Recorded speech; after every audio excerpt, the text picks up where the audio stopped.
Hi guys! So ngayon lang ulit kami nakapag-vlog ni husband. And kakauwi nga lang din namin galing kami ng Asian store. So punta kami ng Pinoy store. So, ipapakita ko sa inyo yung mga binili namin. Medyo malayo siya kasi 1 hour yung biyahe. Pinunta namin ni husband ngayong hapon. So yung oras na ngayon is alas 5 na ng hapon. So, ipapakita ko sa inyo yung mga binili namin. So, yung una is bumili ako nitong Piwi. So, ito lang yung available na lang na chichirya. Piwi. And Pansit Canton. Miss ko to. So, lahat ng flavor ng Pansit Canton kinuha ko. Pero yung mas madami is yung spicy. So, ayan siya. And then, crispy fry. So, kinuha ko din 3 klase. Itong original, garlic, at saka yung spicy. And then, itong otap. And, bumili ko guys ng hotdog. Makatikman na ulit ako ng hotdog. Itong Jumbo Tender Juicy. Makakatikim na ako ulit. Matagal na akong hindi nakakain ng hotdog. Nagawa ng Pinas. And longganisa. So, ayan. Try ko siya kung masarap ba. And this is it. Look. Stick, oh. Yung pinili ko is yung yung ubi flavor. Hindi na yung chocolate. And then, bumili din ako ng saba na saging. So, ayan. Actually, meron silang bangus, isang buong bangus. Hindi ako kumuha kasi nga, sabi ko, next time na lang. Kasi gusto ko talagang bumili ng ng mango, ng mangga, at saka yung graham. Kaso wala silang stock. Pero meron silang mango, frozen din. So, hindi mo na kumuha ng mango kasi nga wala naman akong graham.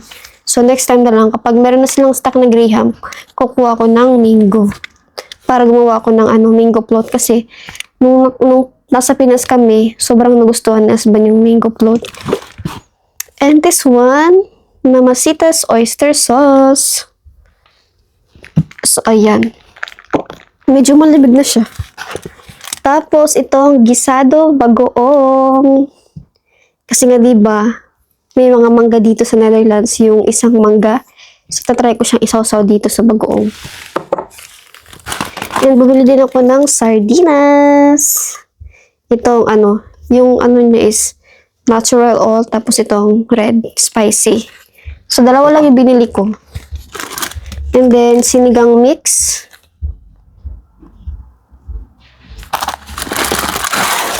Ito pa yung Pansit Canton. So, yun lang naman yung binili ko. My love! And then, bumili din kami ng, Red Horse ni husband. So, bumili siya ng 2 Red Horse. At itong 2 Red Horse. See? So, yung presyo niya is 5 euro. So, total na nabayaran namin is 71 euro. Medyo malaki na din siya kapag i-convert mo siya sa Philippine peso. Pero okay lang kasi nga, So, ito, natry ko yung ginawa ni husband. Yeah. Kosher sausage. Ito. Tapos, ito yung cheese. So, let's try the combination.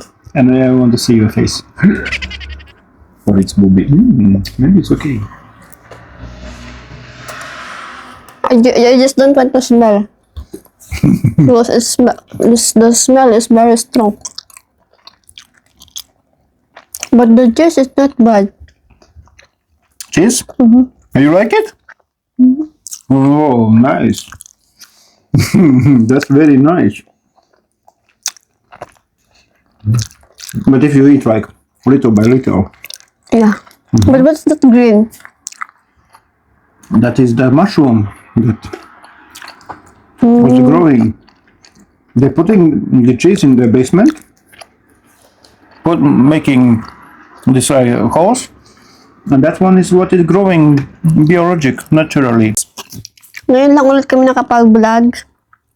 Dahil nga, nag-focus ako masyado sa Facebook page namin.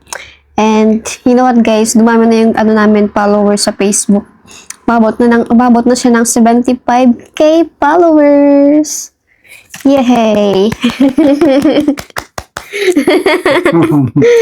So, ayan. So, road to 100k na kami. I-share ko lang sa inyo guys.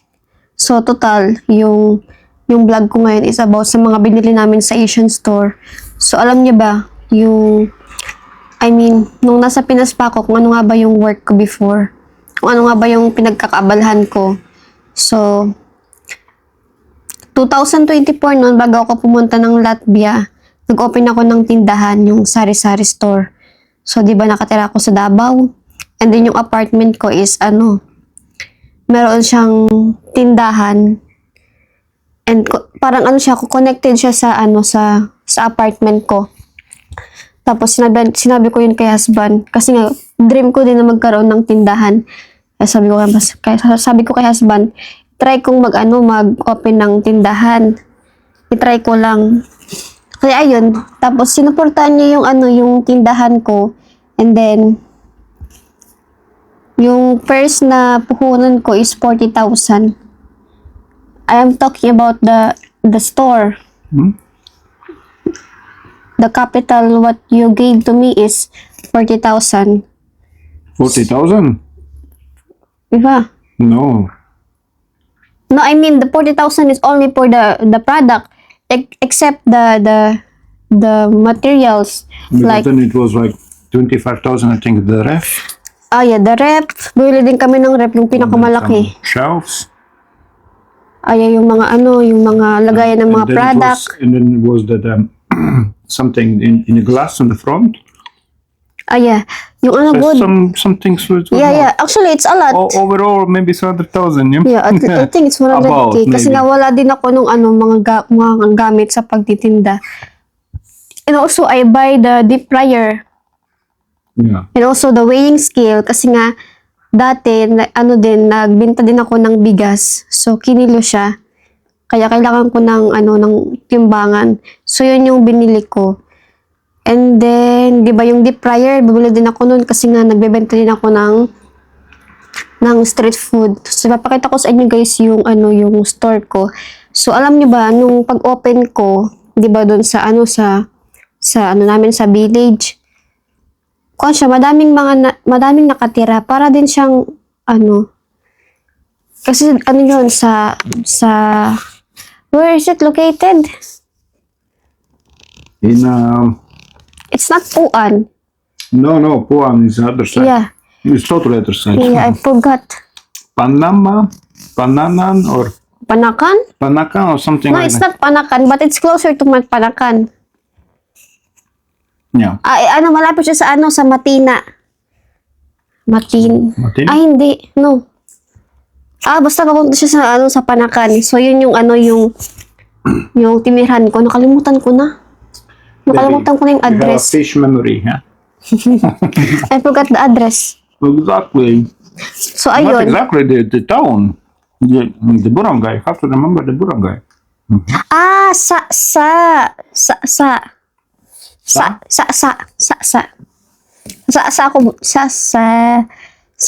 ako guys tumira noong nung nasa if Pinas the pa followers ako. knows exactly what we're talking about, please comment down. So ayun, di ba, bago pa lang ako mag-open ng store. So yung mga kapitbahay ko, tapos yung may-ari ng apartment ko, sinabihan ako na dapat ganito yung gawin ko. Like, dapat pag-open ko is lagyan ko dapat bumili ako ng biko.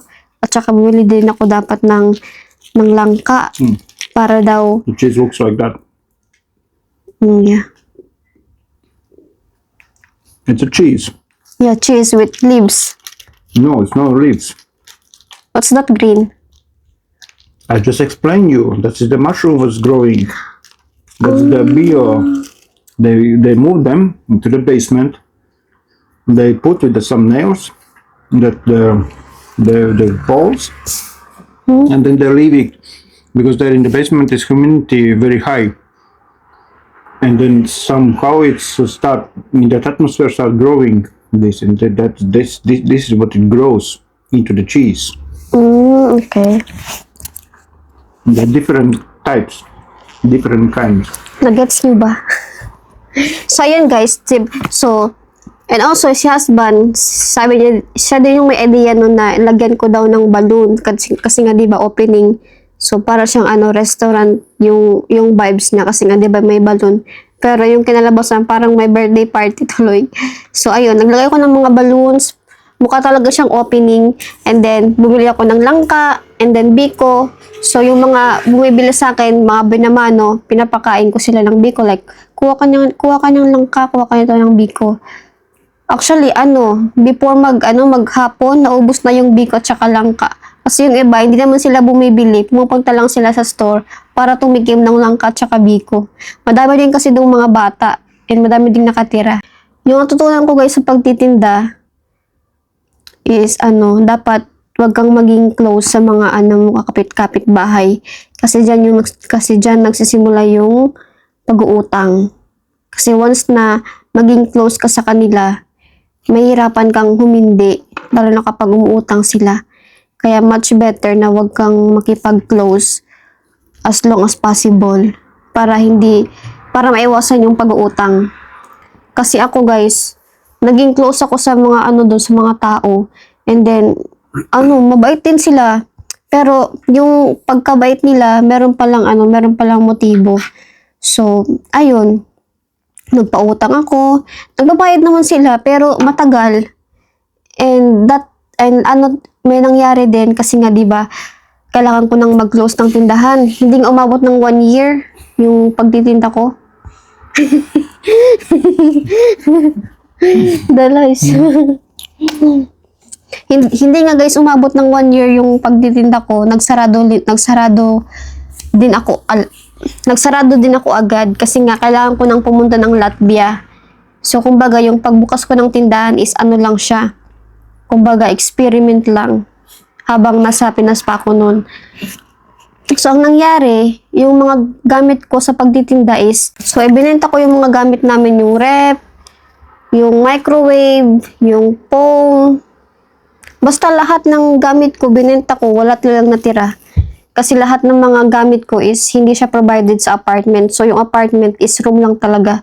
So, walang kasamang mga furniture, kahit nga TV, wala. Lang talaga, yung tawag nito? What's that? Bed frame? Yeah, bed frame. Yung nakabili ng freezer ko is taga doon lang din sa amin kasi nga ina-advertise ko din na gusto kong ibenta tong rep, so may bumili. And then meron din bumili ng foam ko. And ayun nga, nagka-problema kasi nga sobrang trust ko dun sa kapitbahay ko, which is yung katapat ko. Yung isang babae gusto niyang bilhin yung foam, and then nag-down na siya ng pera. So na-receive ko na yung 1,000. And then nagbago yung isip niya, sabi niya hindi na niya daw itutuloy. So ako naman, ipinost ko siya sa marketplace, and merong bumili, pinick up agad. Tapos yung unang bumili, tapos yung nag-cancel. So pumunta na siya sa bahay. Sabi niya, kukunin niya na daw yung 1,000 na dinaon niya. Which is wala na sa akin kasi nga yung 1,000, ibinigay ko na dun sa kapitbahay ko. Sabi ko, kapag nakita mo siya, ibigay mo na lang tong 1,000 kasi nga, most of the time, wala talaga ako sa bahay. Palagi akong umaalis. Kaya sabi ko, kapag dumating yung babae, ibigay mo na lang tong 1,000, ha? Sabi niya, okay, wala daw problema. Tapos, mga 3 days na, hindi ko alam na hindi pala niya nabibigay yung 1,000 dun sa babae. Hanggang sa bumalik ulit yung babae sa akin, hinihingi na yung 1,000. Sabi ko, hindi pa ba sa'yo nabigay ni ate? Sabi niya, wala. So, wala akong choice. Tapos, pinuntahan ko yung bahay niya, and wala din dun yung babae na pinag-iwalan ko ng 1,000. So, ang nangyari, nagbigay ako ng 1,000 dun sa babae, and then, pagkahapon, binalikan ko yung kapitbahay naman, hinihing ko na yung 1,000 kasi nga, hindi pala niya binigay. Tapos, ang sabi pa naman niya, nagastos niya na daw, babayaran niya na lang daw ako sa pagsweldo niya. Nasyak ako kasi bakit niya ginalaw o bakit niya ginastos. Eh, sabi ko sa kanya, pinatago ko lang naman to and then pinapabigay ko dun sa babae. So, ayun. Hanggang sa paalis na lang ko ng Pinas, hindi pa rin niya ako nababayaran. Umiyak nga ako nun eh, kasi nga, kapag pumupunta ako sa bahay nila, palagi niyang sinasabi na, sa ano na lang, sa katapusan na lang kasi hindi pa ako nasasweldo. So, para ako pa yung nag-adjust, hindi ko naman sa kanya pinautang yun, pinahawak ko lang yun kasi gusto ko nga ipabigay dun sa babae. So, ayun. Dapat talaga wag kayong magtitiwala and wag kayong maging close, lalo na kapag may tindahan kayo.